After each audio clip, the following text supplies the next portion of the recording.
So, as we said, that's how the table's looking. And for Everton, there's a real opportunity, particularly with the strength of their midfield, Wrighty, as you said, to get themselves into a good position at the bottom of the table, which is so unpredictable at the moment. But at the top of the table, it is about the top four. That's where Tottenham's concerns will be. And at the weekend, Manchester City with that 4-1 win over Liverpool, but matched by Arsenal's 4-1 victory against Leeds. Yeah. Well, while we have the family rivalry in the studio, it is an 8-point gap. However, it's not by any stretch of the imagination over and done with yet, because there's a game in hand for Manchester City. Win that, it goes down to 5. There's a game to be played at the Etihad at the end of April between Manchester City and Arsenal. Win that, and suddenly the gap is down to 2. There is no wiggle room for Arsenal. You wouldn't expect any wiggle room at this stage. And at every juncture, people are still looking for Arsenal to slip up. In the last 4 games, they've been thinking that, and Arsenal have been very professional, and they've kind of swatted teams that people thought would have given them more trouble. Yes, Arsenal cause themselves more problems when they don't score first. You know, they kind of have to get into a game, and then bam, we see what happens, like we saw on Saturday. But you know, you look at City, and the City have navigated this time of the season immaculately, and you look at them now, and they seem to have hit form in the way they're playing. Jack Grealish was really, really good the other day.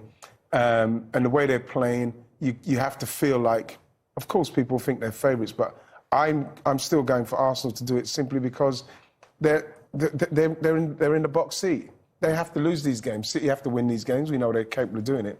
But Arsenal themselves are on a brilliant journey. It's one of the greatest journeys I've ever seen.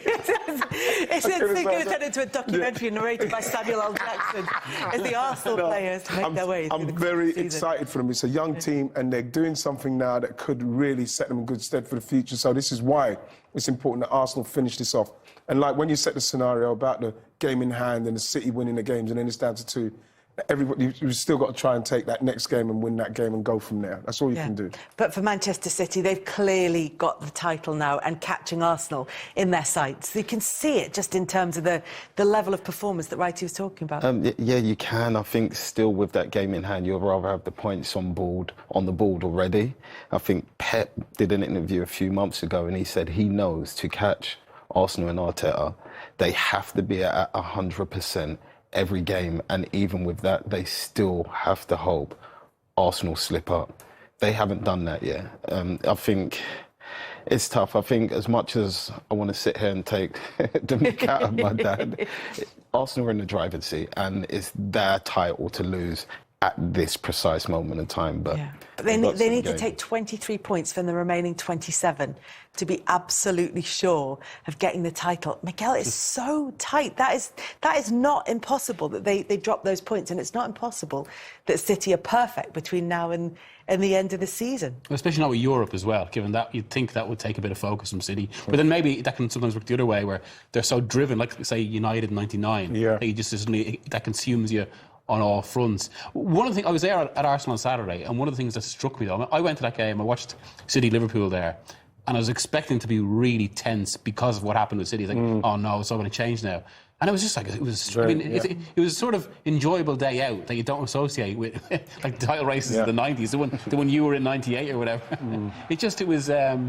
It was remarkable. That's going to be key, isn't it, as we head into the sort of latter stage of the season, that ability that Miguel's talking about of just managing to manage the emotions, to navigate that kind of tension. That's the thing. We've seen a couple of times where teams have come and they've caused Arsenal problems, but they've got through it simply because they're playing a good brand of football. They're all confident in what they're doing, and you've just got to get that done. You've just got to get it done now. However you get it done, that's what we've got to do, because you looked at how City brushed Liverpool the other day. That was imperious. They were brilliant, and we've got to make sure that we just beat who we've got to beat. We don't have to beat it in City style.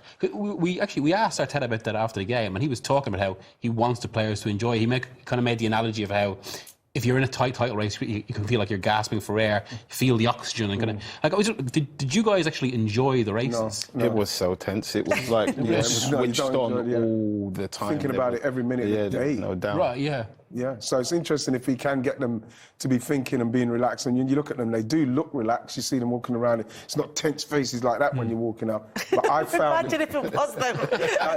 But like I remember because I was injured for the last time. But once I got back on the bench and everything, everybody, it was very intense leading up to it. Yeah. And stuff like that, because you know what you're going for. Every game is going to feel like that between now and the end of the season, and Arsenal looking to play Manchester City towards the end of April. You sort of feel it's going to come down to that game one way or another between Manchester City and Arsenal at the Etihad.